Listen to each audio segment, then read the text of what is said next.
Hello hello.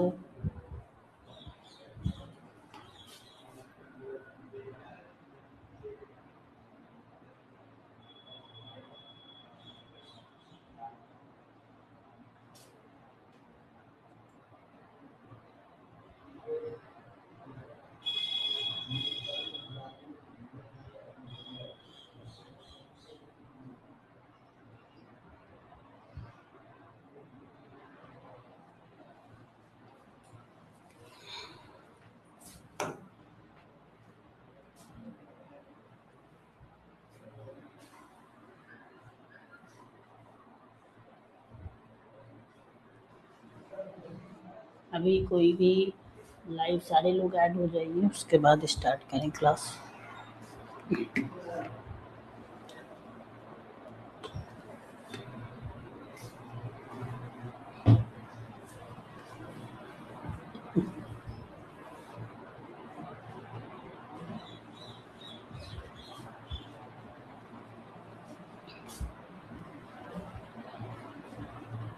Please join us quickly, please join us quickly. सारे लोग live जुड़ जाइए, उसके बाद क्लास स्टार्ट करते हैं हम। तो एक एक करके सारी चीज़ें आज हम लोग डिस्कस कर लेंगे। ये फर्स्ट क्लास रहने वाली है LUBSC बायोलॉजी एंट्रेंस की। ओके। और लाइव क्लास आपकी रहेगी LU अपडेट ऐप पे, और डेली ये क्लास आएगी आपकी। टाइमिंग क्या रहेगी? Class timing 9 to 10 AM morning में आएगी, 9 बजे से 10 बजे के। ठीक है, 1 घंटे की आपकी क्लास रहेगी। इसमें हम आपको क्या क्या प्रोवाइड करने वाले हैं वो सारी चीज़ें आज हम डिस्कस करेंगे। ओके, तो सभी लोग जल्दी से लाइव जुड़ जाइए, उसके बाद हम लोग स्टार्ट करें।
सभी लोग जल्दी से ऐड हो जाइए, उसके बाद हम लोग स्टार्ट करें क्लास।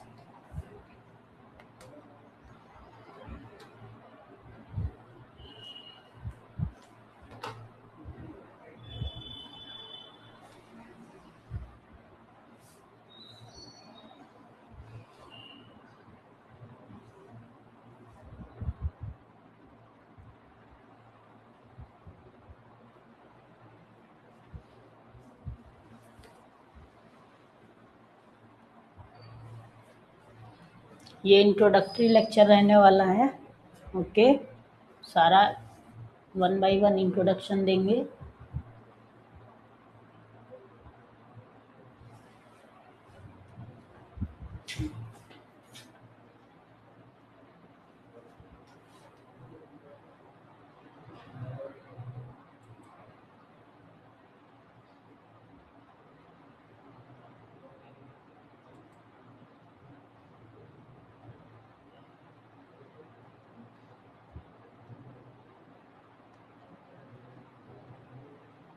Hello hello.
चलिए स्टार्ट करते हैं क्लास को।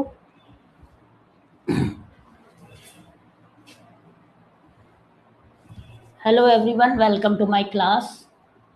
एलयू अपडेट में आपका बहुत बहुत स्वागत है। A very good morning to all of you. कैसे हैं आप सभी लोग? आई होप बढ़िया होंगे।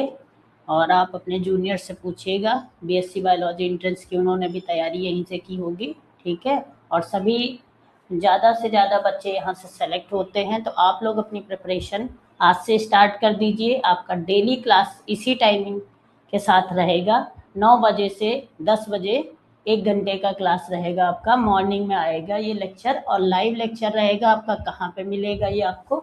एलयू अपडेट के एलयू अपडेट मोबाइल ऐप पे आपको ये देखने को मिलेगा, क्योंकि जो बच्चे इसका सब्सक्रिप्शन ले रखे हैं उन्हीं को ये मिलेगा। पेड बैच है, ओके। तो मिनिमम कॉस्ट में ये रखा गया है और इसमें आपको सारी फैसिलिटी दी जाएंगी। अभी एक एक करके डिस्कस करते हैं आपको इस सीरीज में क्या क्या मिलने वाला है, ओके। तो एलयू अपडेट मोबाइल ऐप आपको डाउनलोड करना है, उस पर ये क्लासेस मिलेंगी। लाइव क्लास होंगी, टाइमिंग याद रखिएगा, लाइव क्लास होगी, ओके। एंड टाइम जो है इसका 9 AM मॉर्निंग से 9 AM मॉर्निंग में रहेगा। 1 घंटे की क्लास है तो 9 to 10 रहेगा टाइम, ओके। लाइव क्लास है। आज की ये क्लास आपको यूट्यूब पे देखने को भी मिलेगी। ये क्लास आपकी यूट्यूब पे भी अपलोड की जाएगी, क्योंकि ये इंट्रोडक्टरी क्लास है, इसलिए यूट्यूब पे आपको देखने को मिलेगी एलयू अपडेट के चैनल पे। एलयू अपडेट चैनल पे आपको कोई क्वेरी होती है तो आप एलयू अपडेट चैनल पे कमेंट करके पूछ सकते हैं, ऐप पे पूछ सकते हैं। ये ईमेल आईडी है हेल्प वाली, इस पे आप कमेंट कर सकते हैं, ठीक है। इन सब जगह से आप हमसे कनेक्ट हो सकते हैं। मोबाइल नंबर लिखा है, कोई भी क्वेरी आती है तो आप उससे डिस्कस कर सकते हैं। इंस्टाग्राम अकाउंट, इंस्टा जो है उसको नोट कर लीजिएगा, LUBSC क्लासेस। आप हमसे इस पे भी ऐड हो सकते हैं, और ये डायरेक्ट मेरा अकाउंट है तो आप इससे भी कनेक्ट हो सकते हैं, ओके। तो इतनी चीज़ें आपको ध्यान रखनी है। डे 1 है LUBSC बायो इंटरेस्ट 2026 के लिए हम लोग प्रिपरेशन कराने वाले हैं।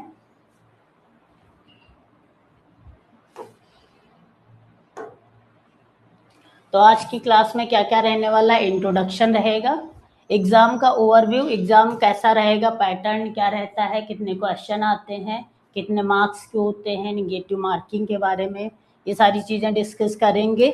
सिलेबस क्या क्या हमें फॉलो करना है, कौन सी बुक्स पढ़नी है, कहाँ से क्वेश्चन प्रैक्टिस करने हैं, ये सारी चीज़ें सिलेबस ओवरव्यू, सिलेबस देखेंगे। प्रिपरेशन स्ट्रैटेजी क्या रहने वाली है, कैसे 90 डेज के अंदर हम लोग इस सीरीज को कंप्लीट करके आपको आपकी जो स्टडी है उसको बूस्ट करेंगे। सीरीज प्लान, हमारा सीरीज प्लान क्या रहने वाला है वो सारी चीज़ें डिस्कस करेंगे। ओके, तो वन बाय वन सबसे पहले इंट्रोडक्शन की बात कर लेते हैं। तो my name is Karan Singh, biology mentor मैं हूँ, और मैं आपका मेजर पोर्शन जो बीएससी बायोलॉजी एंट्रेंस बैच में आने वाला है, जो बीएससी के बायो एंट्रेंस में पूछा जाएगा, तो वो क्या रहता है, बायोलॉजी रहता है। ठीक है, मेजर पोर्शन आपका बायो से रहेगा।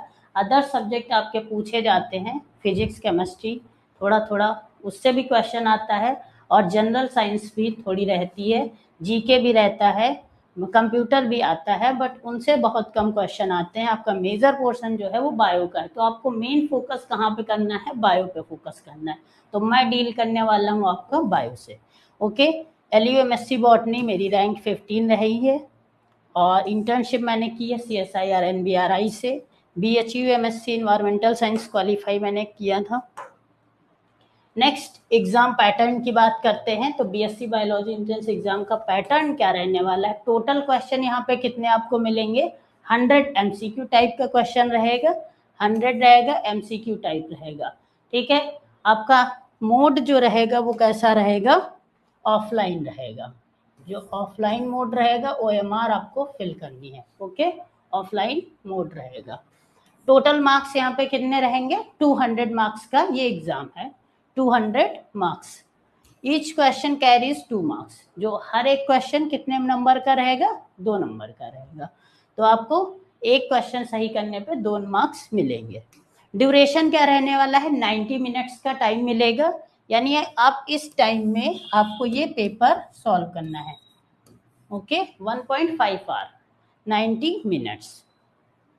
90 मिनट्स में आपको 100 क्वेश्चन सॉल्व करने हैं।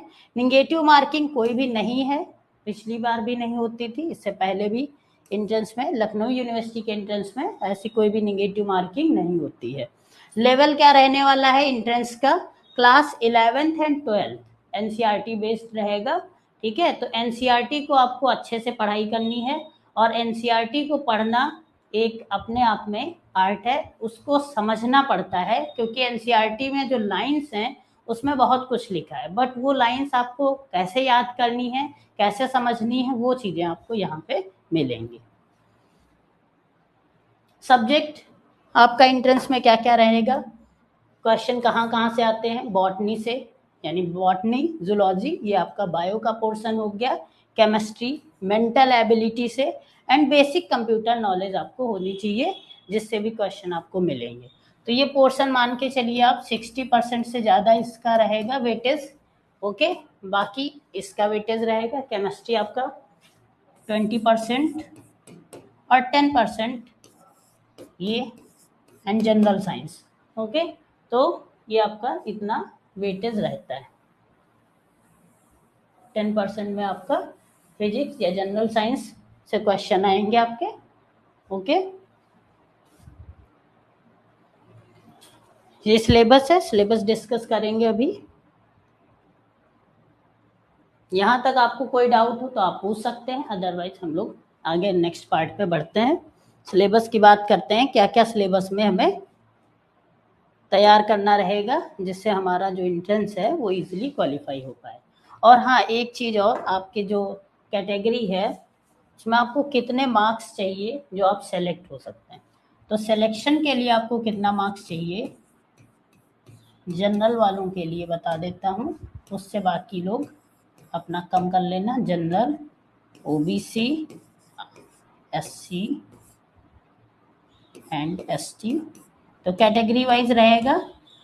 बट आपको जनरल से, जनरल वालों को मैं बता देता हूँ, जनरल से थोड़ा सा OBC और SC ST को कम कट ऑफ जाती है। तो जनरल वालों के लिए कितने क्वेश्चन आपको करने हैं, 60 से 65 क्वेश्चन आपको करेक्ट करने हैं।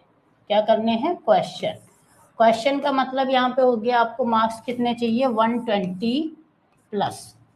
तो 120 प्लस मार्क्स होंगे तो आप एंट्रेंस में इजीली क्वालिफाई एंट्रेंस कर पाएंगे। OBC के लिए कितना चाहिए, 50 से 55 क्वेश्चन आपको होने चाहिए। यहाँ पे मार्क्स बनेंगे 100 प्लस। ओके, एंड नेक्स्ट ये हो जाएगा आपका 45, 40 to 45 क्वेश्चन, 80 प्लस, ठीक है। तो ये कट ऑफ रहने वाली है सिलेक्शन के लिए आपके। लखनऊ यूनिवर्सिटी में बहुत सारे बच्चे एंट्रेंस देते हैं, इसलिए सीट्स इतनी नहीं है, तो आपको इस रेस में आगे निकलने के लिए इतना आपको अपने आप को प्रिपेयर करना पड़ेगा कि आप ये इजीली क्वालिफाई कर पाए। सिलेबस डिस्कस कर लेते हैं। तो चैप्टर 1 ये है क्लास 11th का, क्लास 11th बायो। तो मेरा काम है बायो पढ़ाना, तो मैं बायो पे ही फोकस करूँगा। अदर टीचर आपको सारी चीज़ें, अदर डिस्कशन जैसे आपका जनरल कंप्यूटर का हुआ, जो कंप्यूटर वाले सर होंगे वो आपको पढ़ाएंगे, ठीक है। और आपका ये केमिस्ट्री हुआ, वो केमिस्ट्री वाले सर आपको पढ़ाएंगे, मेंटल एबिलिटी वगैरह अदर टीचर आपको गाइड करेंगे उसके बारे में। मैं आपको बॉटनी जूलॉजी यानी बायो पढ़ाऊंगा, ठीक है। तो वो आपको उसका बारे में अच्छे से गाइड करेंगे, और इसी बैच के अंदर आपको वो सारी चीज़ें भी मिलेंगी, क्लास इसी में मिलेंगी, आपको क्लास नोट्स भी मिलेंगे। तो यूनिट 1 चैप्टर 1 या यूनिट 1 बोल सकते हैं आप, चैप्टर 1 एनसीईआरटी है लिविंग वर्ड। तो इसका फर्स्ट चैप्टर जो है लिविंग वर्ड है एनसीईआरटी में, क्लास 11th में। ये आपके एनसीईआरटी के चैप्टर्स हैं, आप देख सकते हैं जो अपडेटेड कोर्स है उसके अकॉर्डिंग। बायोलॉजिकल क्लासिफिकेशन आपका सेकेंड चैप्टर है, plant kingdom third chapter. Next chapter आपका एनिमल किंगडम। नेक्स्ट है morphology of flowering plants. Next unit 6 anatomy of flowering plants, okay. And next है unit 7 structural organisation in animals, cell the unit of life. तो हम लोग start यहाँ से करेंगे, cell the unit of life से हम लोग क्लास स्टार्ट करेंगे आफ्टर इंट्रोडक्शन, ठीक है। आज की क्लास के बाद हम लोग सेल चैप्टर से स्टार्ट करेंगे। बायोमोलिक्यूल्स, क्योंकि सेल जो है वो चैप्टर बहुत इंपॉर्टेंट है, और इम्पॉर्टेंट चैप्टर को फर्स्ट पहले लिया जाएगा, उसके बाद जो आपके चैप्टर हैं जिनसे कम क्वेश्चन आते हैं उनको बाद में हम लोग डिस्कस करेंगे, क्योंकि इन पे मुझे ज़्यादा फोकस करना है, ज़्यादा टाइम देना रहेगा, क्योंकि इसमें बहुत सारे कंसेप्ट हैं आपको वो समझाने रहेंगे। तो पहले हम लोग ये चैप्टर देखेंगे, जो इससे ज़्यादा क्वेश्चन आए आपको ज़्यादा फायदा हो सकता है। बायोमोलिक्यूल्स नेक्स्ट चैप्टर है, cell cycle and cell division, then photosynthesis and higher plants, respiration in plants and plant growth and development. तो यहाँ पे इंपॉर्टेंट चैप्टर की अगर हम बात करें तो आपका plant kingdom, animal kingdom, morphology, anatomy and cell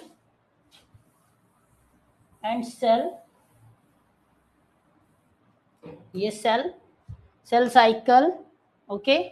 ऐसे तो सारे इंपॉर्टेंट हैं, बट कुछ इंपॉर्टेंट चैप्टर्स की बात करते हैं। तो फोटोसिंथेसिस, रेस्पिरेशन से क्वेश्चन काफ़ी आते हैं, तो ये दो चैप्टर, तो इतने यहाँ पे मोस्ट इंपॉर्टेंट चैप्टर की कैटेगरी में आ जाएंगे आपके, ओके।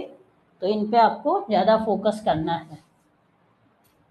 नेक्स्ट क्लास 11 के chapter breathing and exchange of gases, body fluids and circulation, excretory products and their elimination, locomotion and movement, neural control and coordination, chemical coordination and integration। तो ये chapters हैं आपके। तो ये कैसे रहने वाले हैं, ये आपके जूलॉजी के चैप्टर्स हैं। देखिए जूलॉजी के चैप्टर हैं, 11th क्लास जूलॉजी, ओके, ये जूलॉजी के हैं। अब हिंदी, हाँ, तो एक चीज़ ये भी डिस्कस करना है कि ये क्लास जो है बाइलिंगुअल रहेगी, ठीक है, इंग्लिश बैच है, ओके। बैच आपका कैसा रहेगा, इंग्लिश बैच। तो लैंग्वेज प्रॉब्लम नहीं आनी चाहिए किसी को, हिंदी में भी चीज़ें डिस्कस की जाएंगी और इंग्लिश में भी, तो दोनों बच्चों को फ़ायदा होगा। जो इंग्लिश मीडियम वाले हैं वो भी इसको बैच को आराम से परचेज करके पढ़ सकते हैं, और हिंदी मीडियम वाले भी इसको आसानी से कर सकते हैं। आपका कोई भी बोर्ड हो, आप उसको लेकर पैनिक नहीं होना है कि मैं यूपी बोर्ड हिंदी मीडियम से हूँ, मेरा हो पाएगा सिलेक्शन या नहीं। आपका बोर्ड डिसाइड नहीं करता है आपका सिलेक्शन, आपका नॉलेज डिसाइड करेगा आपका सिलेक्शन होगा या नहीं होगा। आपकी मेहनत डिसाइड करती है। तो आपके पास ये 3 मंथ्स है, आप इसमें लगकर मेहनत करेंगे तो आपका रिजल्ट अच्छा आएगा। डोंट वरी कि आपका रिजल्ट नहीं आएगा। आप हिंदी मीडियम से हैं, आप बहुत टफ एग्जाम है, ऐसा कुछ भी नहीं है। अगर आप पढ़ाई अच्छे से करेंगे, क्लासेस फॉलो करेंगे, रिवीजन करेंगे, डेली क्वेश्चन प्रैक्टिस करेंगे तो आपका सिलेक्शन आसानी से हो जाएगा। तो हिंदी में बात कर लेते हैं चैप्टर्स की कि चैप्टर्स के नाम क्या है। जीव जगत पहला चैप्टर। दूसरा चैप्टर आपका जीव जगत का वर्गीकरण, जिसको इंग्लिश में बायोलॉजिकल क्लासिफिकेशन। नेक्स्ट है वनस्पति जगत, ठीक है। देन प्लांट किंगडम हो गया, वनस्पति जगत। प्राणी जगत एनिमल किंगडम हो गया आपका। पुष्पी पादपों की आकारिकी, ठीक है, पुष्पी पादपों का शरीर। तो मॉर्फोलॉजी और एनाटॉमी की बात हो गई। नेक्स्ट आपका चैप्टर है प्राणियों में संरचनात्मक संगठन। देन नेक्स्ट कोशिका जीवन की इकाई, cell the unit of life. जैव अणु बायोमोलिक्यूल्स। कोशिका चक्र और कोशिका विभाजन, cell cycle and cell division. उच्च पादपों में प्रकाश संश्लेषण, पादप में श्वसन, पादप वृद्धि एवं परिवर्धन, श्वसन और गैसों का विनिमय, शरीर द्रव तथा परिसंचरण, उत्सर्जी उत्पाद एवं उनका निष्कासन, गमन एवं संचलन, तंत्रीय नियंत्रण एवं समन्वय, रासायनिक समन्वय तथा एकीकरण। तो ये हिंदी में चैप्टर्स के नाम है। 19 चैप्टर्स आपके टोटल हैं क्लास 11th में। कितने चैप्टर्स हैं? 19 चैप्टर्स। 19 चैप्टर्स आपके कहाँ पे हैं? क्लास 11th में। ये आपको लिस्ट मैंने दे दी चैप्टर्स की। इम्पॉर्टेंट चैप्टर्स भी बता दिए क्लास 11th के अकॉर्डिंग कौन कौन से इम्पॉर्टेंट हैं। और आप 12th करके आए, आपको मेन फोकस कहाँ पे करना है? 11th क्लास पे, क्योंकि 11th क्लास आप में से 50% स्टूडेंट्स होंगे जो कि 11th क्लास का सिलेबस और चीज़ें भूल गए होंगे, ठीक है। तो आपको रिवाइज करने की ज़्यादा ज़रूरत है। 12th आपका अभी अभी फाइनल हुआ है, तो 12th की चीज़ें आपको आती होंगी, रिवाइज करेंगे जल्दी हो जाएंगी। बट जो 11th क्लास की चीज़ें हैं वो आपको ज़्यादा अच्छे से करनी पड़ेंगी।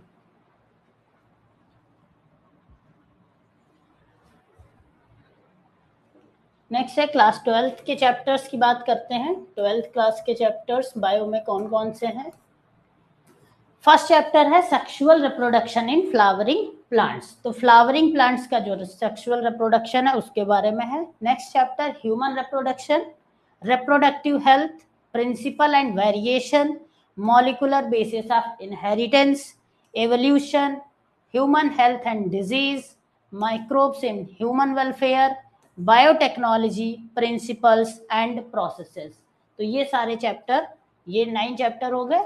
10th आपका biotechnology and its application, organism and population, ecosystem, biodiversity and it's conservation. Okay, तो ये 13 चैप्टर्स आपको 12th में पढ़ने हैं। तो 12th में आपको 13 चैप्टर और वहाँ पे 19 चैप्टर्स, ठीक है। तो इतने चैप्टर्स आपको टोटल पढ़ने हैं। टोटल आपके कितने हो जाएंगे? 32 चैप्टर्स। तो इसमें आपको टाइम देना है, आपके पास टाइम है अभी 90 डेज का, उसी में आपको ये प्रिपेयर करके और अपना सिलेक्शन करवाना है। हिंदी में बात कर लेते हैं प्लांट्स इनके नाम की, चैप्टर्स के। पुष्पी पादपों में लैंगिक जनन, ठीक है, sexual reproduction in flowering plants. मानव जनन, ह्यूमन रिप्रोडक्शन, जनन स्वास्थ्य, हेल्थ है, रिप्रोडक्टिव हेल्थ है। वंशागति तथा विविधता के सिद्धांत, जेनेटिक्स का है। वंशागति के आणविक आधार, विकास, एवोल्यूशन। मानव स्वास्थ्य तथा रोग, मानव कल्याण में सूक्ष्म जीव, जैव प्रौद्योगिकी सिद्धांत एवं प्रक्रम, जैव प्रौद्योगिकी एवं उसके उपयोग, जीव और समष्टियां, पारितंत्र एंड जैव विविधता एवं संरक्षण। ओके, तो ये चीज़ें जो हैं ये आपके चैप्टर्स हैं, चैप्टर्स के नाम और पीडीएफ आपको ये मिल जाएगी। आप एक काम करिएगा, अगर आपके पास एनसीईआरटी बुक नहीं है तो आप NCERT book mobile app download कर लीजिए, जिससे आपको पीडीएफ मिल जाएगी और उसको एक बार पढ़िए, क्योंकि जब तक चैप्टर्स को समझने के लिए आपको थोड़ा सा नॉलेज होना जरूरी है। मैं यहाँ पे चीज़ें डिस्कस करूँगा, अगर आप एक बार उस चीज़ को पहले पढ़ लेंगे तो जब मैं यहाँ पे कोई भी चीज़ डिस्कस कर रहा हूँगा तो आपको ज़्यादा चीज़ें अच्छे से समझ आएंगी कि हाँ सर ये बात बता रहे हैं। तो एनसीईआरटी एक बार रीड करके क्लास में आइएगा। जैसे मैं अगर आज सेल चैप्टर स्टार्ट कर रहा हूँ तो आपको सेल चैप्टर पहले से आना चाहिए कि सेल चैप्टर में एनसीईआरटी में हमारे क्या क्या कंटेंट दे रखा है हमें। फिर मैं यहाँ पे जब डिस्कस करूँगा तो चीज़ें आपको आसानी से समझ आएंगी। प्रिपरेशन स्ट्रेटेजी 100% एनसीईआरटी रहेगा। 11th and 12th bio daily आपको कितना करना है, 40 से 50 एमसीक्यू प्रैक्टिस करने डेली। रेगुलर रिवीजन की ज़रूरत रहेगी आपको, क्लियर कंसेप्ट करने हैं, रट्टाफिकेशन से अब काम नहीं चलेगा। आप आज रटेंगे कल भूल जाएंगे, एंट्रेंस आपका वहाँ पे नहीं निकलेगा, क्योंकि जब आप वहाँ पे एंट्रेंस में बैठे होंगे ना, एग्ज़ाम दे रहे होंगे, तो वहाँ पे आपको अगर कंसेप्ट नहीं आ रहा होगा तो आप ऑप्शन देख के कंफ्यूज हो जाएंगे और उसको इनकरेक्ट कराएंगे। Previous year question paper solve करने हैं, तो ये हमारी प्रिपरेशन स्ट्रेटेजी रहेगी। सीरीज प्लान के अंदर क्या क्या रहेगा, सिलेबस, डिटेल्ड एक्सप्लेनेशन, एक एक क्लास में, हर एक क्लास में चैप्टर आपको डिटेल में समझाए जाएंगे। चैप्टर वाइज एमसीक्यू प्रैक्टिस की जाएगी, ठीक है। प्रीवियस ईयर क्वेश्चन आपको सॉल्व कराए जाएंगे, mock test and revision classes. तो ये आपका इतना इस सीरीज में मिलने वाला है। डिटेल्ड एक्सप्लेनेशन मिलेगा, चैप्टर वाइज एमसीक्यू प्रैक्टिस कराई जाएगी, प्रीवियस ईयर क्वेश्चन सॉल्व कराए जाएंगे, मॉक टेस्ट, रिवीजन क्लासेस आपकी रहेंगी।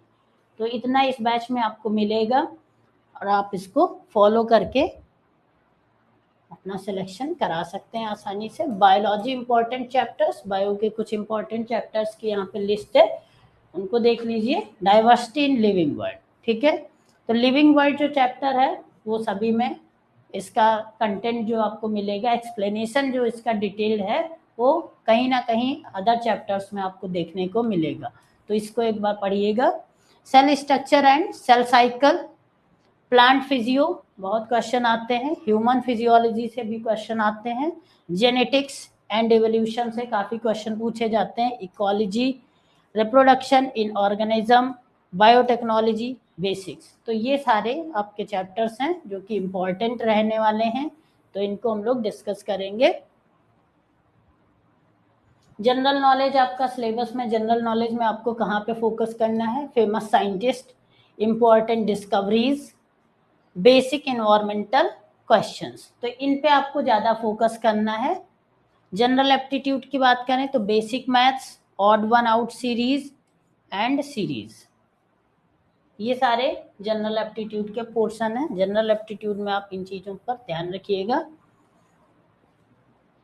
नेक्स्ट आपका ये चैप्टर स्टार्ट करेंगे सेल। तो अभी तक की सीरीज में इसमें कोई भी डाउट हो तो आप कमेंट सेक्शन में पूछ सकते हैं, ओके। कोई भी चीज़ आपको ना समझ आई हो सीरीज़ को लेकर, कैसे क्या प्रिपरेशन करनी है, कितनी कट ऑफ रहने वाली है, सारी चीज़ें मैंने डिस्कस कर ली हैं आपके साथ। तो टाइमिंग भी बता दी, लाइव क्लास रहेगी, लाइव आप आएंगे तो आपके लिए बेटर रहेगा, अदरवाइज आपको रिकॉर्डेड क्लास आपके बैच में देखने को मिल जाएगी, बट रिकॉर्डेड से बेटर है आप लाइव क्लास आएँ। लाइव में आप जो डाउट पूछेंगे वो मैं आपको तुरंत वहाँ पे डिस्कस कर लूँगा। तो लाइव क्लास ज्वाइन कीजिएगा। और 9 to 10 क्लास टाइमिंग है, मॉर्निंग में आपको एनर्जी भी अच्छी रहेगी, ठीक है। वैसे क्या रहता है, शाम टाइम में जब क्लास होती है तो आपकी एनर्जी डाउन रहती है और आप उतनी अच्छी चीज़ें कैप्चर नहीं कर पाते हैं। तो यहाँ तक कोई भी डाउट हो तो आप पूछ सकते हैं। फिर आज थोड़ा सा हम क्लास स्टार्ट कर देते हैं जिससे आगे आपको चीज़ें समझ आएंगी। कल से हम लोग ये सारी चीज़ें नहीं डिस्कस करेंगे, सिर्फ और सिर्फ अपना सिलेबस एक्सप्लेनेशन रहेगा।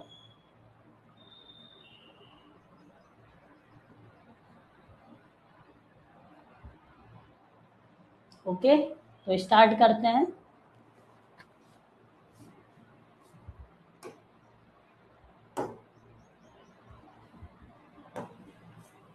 सेल, सेल को हिंदी में क्या बोलते हैं? कोशिका।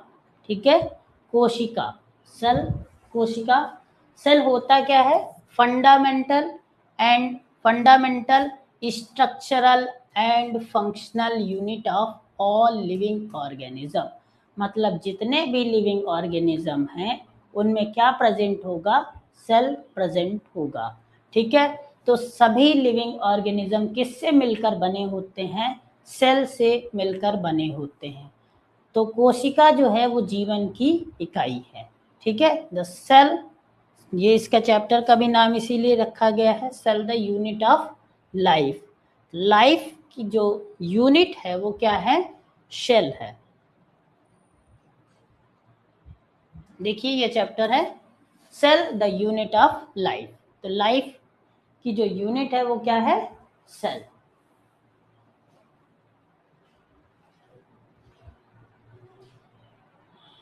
Fundamental structural and functional unit of life. Unicellular organism and multicellular organism. एक कोशिकी और बहुकोशिकी ऑर्गेनिज्म की बात होगी यहाँ पे। यूनिसेल्युलर मतलब जिसके पास एक सेल है, सिंगल सेल्ड ऑर्गेनिज्म। ठीक है, तो वो क्या होगा? सिंगल सेल से मिलकर बना होगा। तो यूनिसेल्युलर ऑर्गेनिज्म क्या होंगे? जो सिंगल सेल से मिलकर बने होंगे। नेक्स्ट आपका है मल्टी सेल्यूलर ऑर्गेनिज्म। जो मैनी सेल्स से मिलकर बने होंगे वो कैसे हो जाएंगे? Multi cellular. हम लोग किस में आएंगे? मल्टी सेल्यूलर ऑर्गेनिज्म में आएंगे। ठीक है, यूनिसेल्यूलर ऑर्गेनिज्म में जो सिंगल सेल्ड होंगे वो ऑर्गेनिज्म आएंगे, माइक्रो ऑर्गेनिज्म आएंगे। मल्टी सेल्यूलर में जो आपके मैनी सेल्स से मिलकर बनते हैं ऐसे ऑर्गेनिज्म आएंगे। टाइप्स ऑफ सेल्स, अब यहाँ पे देखिए इनके ये जो टर्म है ये बहुत इंपॉर्टेंट है। आपको बायो में टर्मिनोलॉजी से बहुत सारी चीजें क्लियर हो जाएंगी। प्रोकैरियोटिक एंड यूकैरियोटिक दो टाइप की आपके पास सेल है। ठीक है, प्रोकैरियोटिक मीन्स क्या होगा? प्रिमिटिव। ठीक है, इसका मतलब क्या होगा? Primitive. Primitive and eukaryotic means होता है ट्रू। ओके, अब यहाँ पे कैरियोटिक, कैरियन वर्ड जो होता है वो क्या होता है? न्यूक्लियस, वो बताता है न्यूक्लियस। तो यहाँ पे न्यूक्लियस ऐड करेंगे आप, यहाँ भी न्यूक्लियस।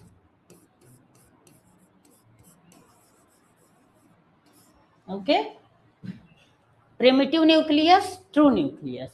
प्रोकैरियोटिक में कैसा न्यूक्लियस पाया जा रहा है? प्रिमिटिव टाइप का न्यूक्लियस पाया जा रहा है। और यूकैरियोटिक में ट्रू न्यूक्लियस। ट्रू न्यूक्लियस और प्रिमिटिव टाइप के न्यूक्लियस में क्या डिफरेंस है? तो न्यूक्लियर मेम्ब्रेन, क्या नहीं होगा? Nuclear membrane. जो न्यूक्लियस पे मेम्ब्रेन पाई जाती है वो एब्सेंट होगी। न्यूक्लियर मेम्ब्रेन, न्यूक्लियर मेम्ब्रेन कहाँ पे प्रेजेंट होगी? यहाँ पे प्रेजेंट है, प्लस एंटी मैंने बनाया है, प्रेजेंट है। और यहाँ पे न्यूक्लियर मेम्ब्रेन क्या है? एब्सेंट है, निगेटिव साइन के साथ दिखाया है। यहाँ पे न्यूक्लियर मेम्ब्रेन कैसी है? एब्सेंट है। और यहाँ पे क्या एब्सेंट रहने वाला है? Double membrane bound cell organelle. Double membrane bound cell organelle. Okay, तो double membrane bound cell organelle कहाँ पे एब्सेंट रहेंगे? आपके प्रोकैरियोटिक सेल में एब्सेंट रहेंगे। और कहाँ प्रेजेंट रहेंगे? यूकैरियोटिक सेल में प्रेजेंट रहेंगे। Cell shapes, different type of cell shape आपको देखने को मिलेंगे। सेल साइजेस, ठीक है, पीपीएलओ, प्लूरोनिमोनिया लाइक ऑर्गेनिज्म। ठीक है, तो पीपीएलओ जो है और माइक्रो ऑर्गेनिज्म आपको छोटे छोटे जो है उनका सेल साइज कितना छोटा होता है? 0.1 माइक्रोमीटर से होता है। और बड़ा साइज आपका, बड़े साइज के भी सेल होते हैं। ठीक है, तो जैसे सिंगल सेल में आपको ऑस्ट्रिच का एक सबसे लार्ज साइज का होगा। ठीक है, की पॉइंट्स, अब की पॉइंट्स पे फोकस करना है आपको। डिस्कवरी किसने करी? साइंटिस्ट का नाम याद रखना है, रॉबर्ट हुक। रॉबर्ट हुक ने क्या डिस्कवर किया? रॉबर्ट हुक ने डेड सेल को डिस्कवर किया। ठीक है, रॉबर्ट हुक का नाम याद रखिएगा। सबसे पहले सेल को किसने डिस्कवर किया? रॉबर्ट हुक ने। और ये सेल कैसी थी? डेड थी। ओके, तो डेड सेल को डिस्कवर किसने किया? रॉबर्ट हुक ने। रॉबर्ट हुक के साथ साथ आप रॉबर्ट ब्राउन का नाम याद रखिएगा। उन्होंने किसकी डिस्कवरी करी थी? न्यूक्लियस। जो मैं न्यूक्लियस की बात इतनी देर से कर रहा था, तो न्यूक्लियस की डिस्कवरी किसने करी है? रॉबर्ट ब्राउन ने। तो इस चीज को याद करने के लिए एक ट्रिक आप बना सकते हैं। ठीक है, जैसे रॉबर्ट हुक और ब्राउन में आप अगर भूल जाते हैं तो NB करके आप इसको याद कर लीजिए, न्यूक्लियस की ब्राउन। ठीक है, तो मैंने याद किया था NBRI से मैंने किया है ना, तो NBR। ठीक है, NBRI भी लगा सकते हैं, आपको बस याद करना है। तो NBRI। तो न्यूक्लियस की स्टडी किसने करी? सबसे पहले डिस्कवरी किसने करी? Robert brown. ठीक है, तो रॉबर्ट ब्राउन ने डिस्कवर किया था। ऐसे करके आप चीज़ें याद करेंगे तो आपको एग्जाम में ज़्यादा देर चीज़ें, आप कंसेप्ट भूलेंगे नहीं, वहाँ पे याद रहेंगी चीज़ें और आप सही टिक कर पाएंगे। एंटोनी वॉन लीवेनहॉक ने क्या किया था? लिविंग सेल को सबसे पहले किसने देखा? एंटोनी वॉन लीवेनहॉक ने। ओके, लिविंग सेल को सबसे पहले किसने देखा? Antony von Leeuwenhoek. Robert brown ने किसकी डिस्कवरी करी? न्यूक्लियस की डिस्कवरी करी। तो ये डिस्कवर हैं और ये उनके डिस्कवरीज हैं। तो याद रखना दोनों के नाम, किसने क्या डिस्कवर किया है, पूछा जा सकता है, इंपॉर्टेंट है। सेल थ्योरी, सेल थ्योरी किसने दी? जर्मन बॉटनिस्ट थे, जर्मन बॉटनिस्ट। ये क्वेश्चन बहुत बार आता है, सेल थ्योरी किसने दी? और इनके ये नाम याद रखिएगा, मैथियस स्लीडेन।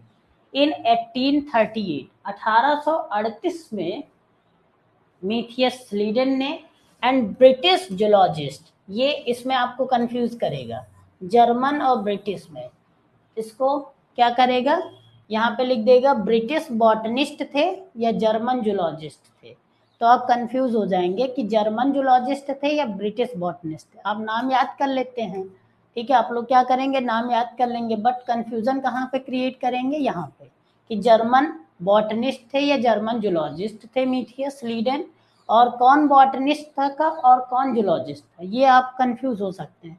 तो इसकी भी आप ट्रिक बना के इसको याद करेंगे। ठीक है, जिससे आप ये कंफ्यूजन वहाँ पे ना हो। Matthias Schleiden 1838 and British zoologist Theodor Schwann in 1839। मैंने कैसे इस चीज को याद किया था? देखिए, जूलॉजिस्ट है तो सॉन जो होता है वो क्या है? शॉन। एक शॉन, आप अगर संस्कृत की बात करेंगे तो वहां पे शॉन मीन्स कुत्ता हो जाएगा, डॉग की बात हो जाएगी। तो जूलॉजिस्ट में एनिमल है, ठीक है, जूलॉजी में क्या आएगा? एनिमल। तो सॉन, सॉन वर्ड आप याद रखेंगे, तो सॉन क्या थे? जूलॉजिस्ट थे। अदर दूसरा आपको ऐसे याद हो जाएगा, अगर आपने एक इसमें याद कर लिया तो सेकंड वाला ऑटोमेटिकली याद हो जाएगा। He also discovered plasma membrane. इन्होंने और क्या डिस्कवर किया है? प्लाज्मा मेम्ब्रेन डिस्कवर किया है। किसने प्लाज्मा मेम्ब्रेन डिस्कवर किया है? सॉन ने। रुडोल्फ विरकाउ, ठीक है, इनके रुडोल्फ विरको या विरकाउ, आप जो भी इसको बोलना चाहें बोल सकते हैं, प्रोनाउंसिएशन में रुडोल्फ विरको मॉडिफाइड, ठीक है, वैसे विरको बोलते हैं, ठीक है, अगर आप विरकाउ बोलना चाहें तो उसको बोल सकते हैं। Modified the cell theory to give its final shape. Rudolf Virchow जो है modify cell theory to give final shape. तो सेल थ्योरी को फाइनलाइज किसने किया? रुडोल्फ विरको जी ने किया था। और इन्होंने क्या बोला? ओमनिस सेल्यूला ई सेल्यूलर, ठीक है, तो ये इनका जो है ये याद रखना पॉइंट, ओमनिस सेल्यूला ई सेल्यूलर किसने दिया? किसने बोला? रुडोल्फ विरको ने। सेल थ्योरी के फीचर्स क्या थे? सेल थ्योरी जो दी गई है उसके फीचर क्या थे? जैसे इस सीरीज के क्या फीचर हैं, ऐसे सेल थ्योरी जब दी गई थी तो उसके कुछ फीचर्स थे। All living organisms are composed of cells and products of cells. तो जितने भी लिविंग ऑर्गेनिज्म हैं वो किससे मिलकर बने हैं? सेल्स से मिलकर बने हैं, या फिर प्रोडक्ट ऑफ सेल्स।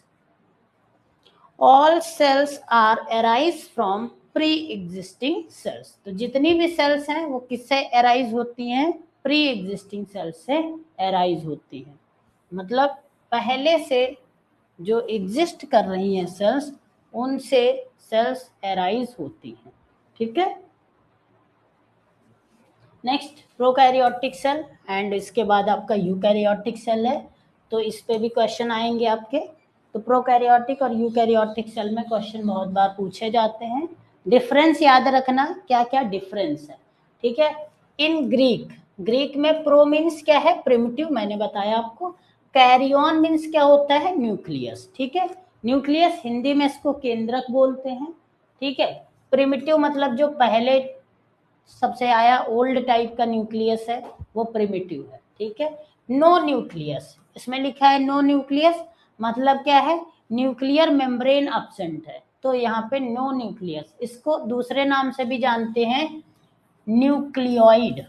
ठीक है। न्यूक्लियोइड प्रेजेंट होता है। क्या होता है इसका नाम? Nucleoid. Okay.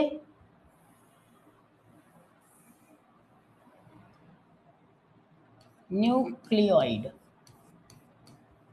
True nucleus absent होता है, इसलिए यहाँ पे लिखा है नो न्यूक्लियस। ठीक है। No membrane bound organelles like, कोई भी डबल मेम्ब्रेन बाउंड ऑर्गेनल नहीं होगा, जैसे माइटोकॉन्ड्रिया, क्लोरोप्लास्ट। ठीक है। ये यहाँ पे नहीं होंगे। Bacteria and blue green algae कैसी होती है? बैक्टीरिया और blue green algae, blue green algae का दूसरा नाम क्या है? साइनोबैक्टीरिया। ठीक है। और ये बैक्टीरिया, तो बैक्टीरिया और ब्लू ग्रीन एल्गी आपकी प्रिमिटिव टाइप की सेल है, मतलब प्रोकैरियोटिक सेल है। ठीक है। Reproduce asexually. ठीक है। ये इनका रिप्रोडक्शन कैसे होगा? जो प्रोकैरियोटिक सेल है, बडिंग एंड फिशन मेथड से। बडिंग क्या होता है?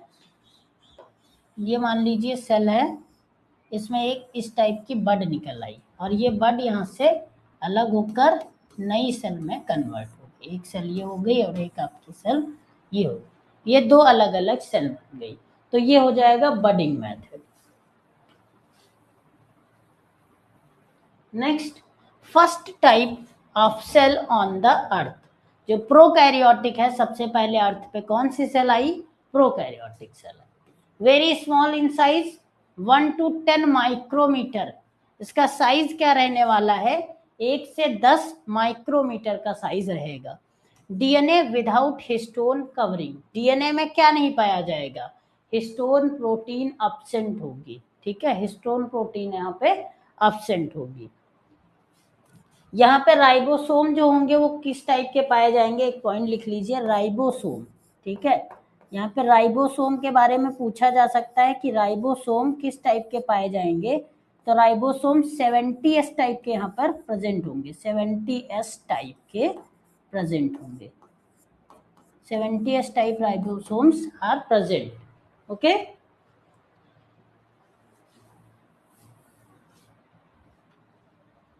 Next, eukaryotic cell in Greek. U means true, carrion means nucleus, true nucleus present। तो यहाँ पे क्या है? ट्रू न्यूक्लियस आपका प्रेजेंट रहेगा। Membrane bound organelles, membrane bound organelles क्या रहेंगे? प्रेजेंट रहेंगे। ठीक है। All other organism except bacteria and blue green algae. ठीक है। जितने भी बैक्टीरिया और ब्लू ग्रीन एल्गी को छोड़ के आपके ऑर्गेनिजम्स हैं, वो क्या है? वो यूकैरियोटिक है। ओके। सेल साइज जनरली कितना रहेगा? 10 से 100 माइक्रोमीटर। आपने अभी प्रोकैरियोटिक सेल का साइज देखा, 1 to 10 माइक्रोमीटर था, और यहाँ पे 10 to 100 माइक्रोमीटर साइज रहने वाला है।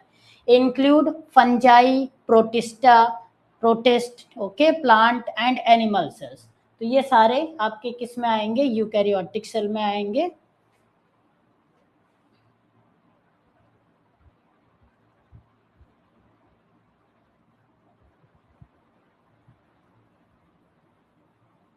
यूकैरियोटिक सेल में ये सारी चीजें आएंगे। एग्जाम्पल याद रखिएगा, प्रोकैरियोटिक सेल में डिफरेंस याद रखिएगा।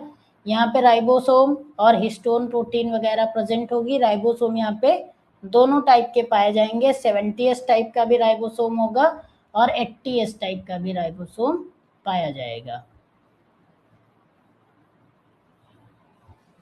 ओके, यहाँ पे राइबोसोम का पॉइंट एक लिख लीजिए। राइबोसोम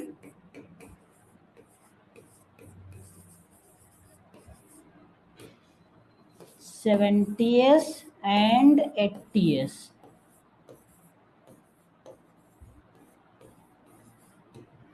ओके,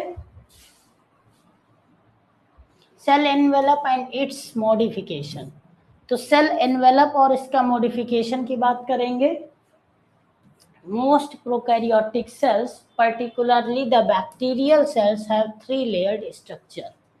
तो जो बैक्टीरियल सेल है उसमें कितनी लेयर का स्ट्रक्चर पाया जाएगा? 3 लेयर्ड स्ट्रक्चर पाया जाएगा। ठीक है, आउटर मेम्ब्रेन का क्या बोला जाएगा? ग्लाइकोकैलिक्स। ग्लाइकोकैलिक्स। मिडिल लेयर जो आपकी होगी वो सेल वॉल बोली जाती है, एंड इनर मोस्ट लेयर आपकी प्लाज्मा मेम्ब्रेन बोली जाएगी। तो आप बैक्टीरिया का जब डायग्राम देखेंगे बैक्टीरियल सेल का, तो कुछ इस टाइप का आपको देखने को मिलेगा। इसमें बाहर एक लेयर होगी और एक अंदर बना देते हैं। तो ऐसे 3 लेयर देखने को मिलेंगी। ठीक है, तो आउटर लेयर जो होगी, आउटर मोस्ट लेयर, ये जो येलो वाली लेयर है, इसको क्या बोलेंगे आप? ग्लाइकोकैलिक्स। ठीक है, ग्लाइकोकैलिक्स। सेकेंड लेयर जो आपकी है वो क्या है? सेल में प्लाज्मा मेम्ब्रेन। नहीं, प्लाज्मा मेम्ब्रेन अंदर वाली होती है, इसको क्या बोल सकते हैं? ये है आपकी सेल वॉल। इसके बाद क्या होगी? Plasma membrane. एक मिनट, लैग कर रहा है। ये होगी आपकी सेल मेम्ब्रेन, सेल वॉल, और ये आपकी हो गई सेल मेम्ब्रेन। ठीक है, सेल मेम्ब्रेन का दूसरा नाम क्या होता है? Plasma membrane. ठीक है, ये आपको अगर नहीं दिख रहा है, यहाँ लिख देते हैं। ये इनर वाली है cell membrane, cell wall, glycocalyx. Okay, glycocalyx. तो ये इसकी लेयर हो गई सिलेक्टिवली। अब प्लाज्मा मेम्ब्रेन की बात कर लेते हैं। It is selectively permeable in nature, मतलब सेलेक्टेड पार्टिकल्स, सेलेक्टेड चीजों को ये अंदर आने देगी। In nature and interacts with the outside world. ठीक है, बाहर वाली जो दुनिया होगी आउटर साइड की, उससे ये इंटरैक्ट करती है। कौन? Plasma membrane.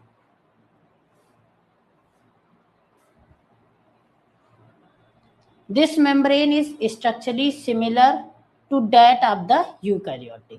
तो यूकैरियोट में जैसे ये लेयर होती है वैसे यहाँ पे आपको ये देखने को मिलेगी। नेक्स्ट आता है सेल मेम्ब्रेन। सेल मेम्ब्रेन या प्लाज्मा मेम्ब्रेन, ठीक है, दो नाम होते हैं। आउटर मेम्ब्रेन, सेल मेम्ब्रेन को आउटर मेम्ब्रेन बोलेंगे। Outer membrane of cell that controls the entry and exit of the substances. तो ये एंट्री और एग्जिट जो होगा वो सब्सटेंसेस को देखती है according to the requirement of cell and cell. Cell में क्या जरूरत है, क्या चाहिए सेल को, वो किसका काम है? सेल वॉल का। सेंगर एंड निकोलसन ने एक मॉडल दिया था जिसका नाम है फ्लूइड मोज़ेक मॉडल। 1972 में ये मॉडल दिया गया था, सेंगर एंड निकोलसन ने दिया था। ठीक है, जो कि प्लाज्मा मेम्ब्रेन को एक्सप्लेन करता है। According to this quasi fluid nature, मतलब क्वासी फ्लूइड है, ये अर्ध तरल की तरह है, मतलब ये ना तो ठोस है, सॉलिड की तरह भी नहीं है, और ना ही लिक्विड है। कैसा है? क्वासी फ्लूइड नेचर है। Movement of proteins with in the overall bilayer. Two types of proteins, peripheral and integral proteins with cholesterol, glycolipids and glycoproteins। proteins. Erythrocytes membrane has 52% protein and 40% lipids. तो erythrocytes की जो membrane होती हैं वहां पे 52% आपका protein और 40% आपका लिपिड देखने को मिलता है. फंक्शन सेल मेम्ब्रेन का क्या है? Semi permeable. कैसी है? Semi permeable. ठीक है. And helps in transport of molecules across it. तो ये मॉलिक्यूल्स को हेल्प करती है मूवमेंट में, ट्रांसपोर्टेशन में हेल्प कराएगी. और ये कैसी है? सेमी परमिएबल है. ठीक है. और सेलेक्टिव परमिएबल क्या था? अभी आपने पढ़ा था सेलेक्टिव परमिएबल कौन था? प्लाज्मा. यहां देखिए selectively permeable inner most plasma layer. ठीक है. तो सेलेक्टिवली परमिएबल या सेमी परमिएबल आप बोल सकते हैं. सेमी परमिएबल और सेलेक्टिव परमिएबल में अगर डिफरेंस आपसे कोई पूछे तो क्या है? देखिए सेमी परमिएबल का मतलब है कि वो कुछ चीजों को आने देगी और सेलेक्टिव परमिएबल का मतलब है कि वो सेलेक्टेड चीजों को आने देगी. सेलेक्टिव परमिएबल की जब हम बात करेंगे तो वो सिर्फ और सिर्फ सेलेक्टेड चीजों को आने देगी. सेमी परमिएबल में आधा, मतलब सेमी मतलब होता है हाफ. ठीक है. और परमिएबल मतलब जो सबको आने दे. नॉन परमिएबल जो किसी को अंदर ना आने दे तो नॉन परमिएबल हो जाएगा. Fluid mosaic model of plasma membrane, इसको हम लोग कल डिस्कस करेंगे. आज की क्लास को यहीं पे एंड करते हैं और ये कल फ्लूइड मोज़ेक मॉडल हम लोग डिस्कस करेंगे. ये इसका डायग्राम है. ओके. तो ये क्वासी फ्लूइड नेचर है किसका? प्लाज्मा मेम्ब्रेन का. तो आज की क्लास से कोई रिलेटेड आपको अगर डाउट हो तो आप अभी पूछ सकते हैं कमेंट में.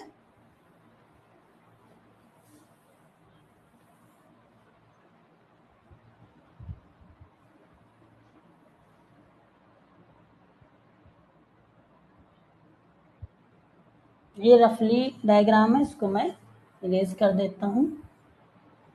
वीडियो देखेंगे तो आपको ये मिल जाएगा.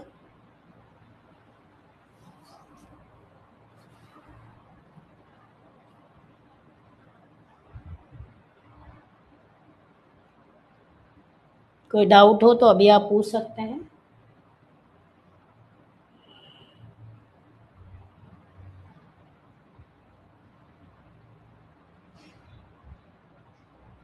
ओके.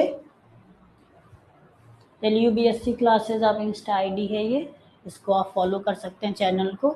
इस पे भी आप पूछ सकते हैं. LU अपडेट का YouTube channel, Telegram channel and LU update mobile app. ठीक है. ये ऐप पे आपके क्या मिलेगा? क्लासेस मिलेंगे आपको.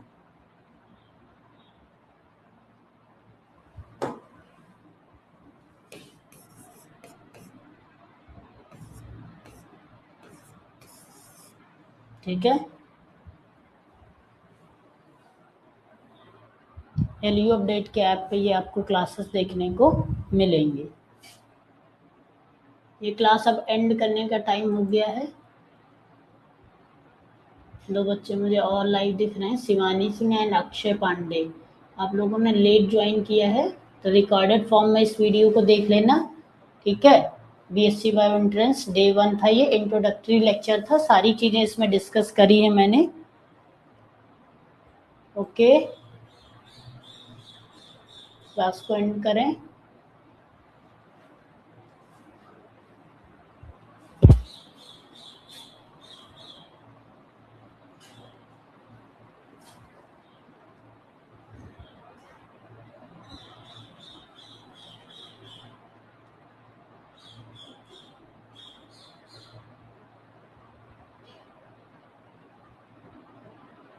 ओके.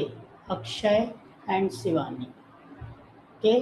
तो कल से क्लास 9 to 10 रहेगी, मॉर्निंग में रहेगी. आप लोग ज्वाइन कर लीजिएगा टाइम से और लाइव क्लास ही आप लोग देखा करिएगा. Okay. Bye bye. Tata. Take care.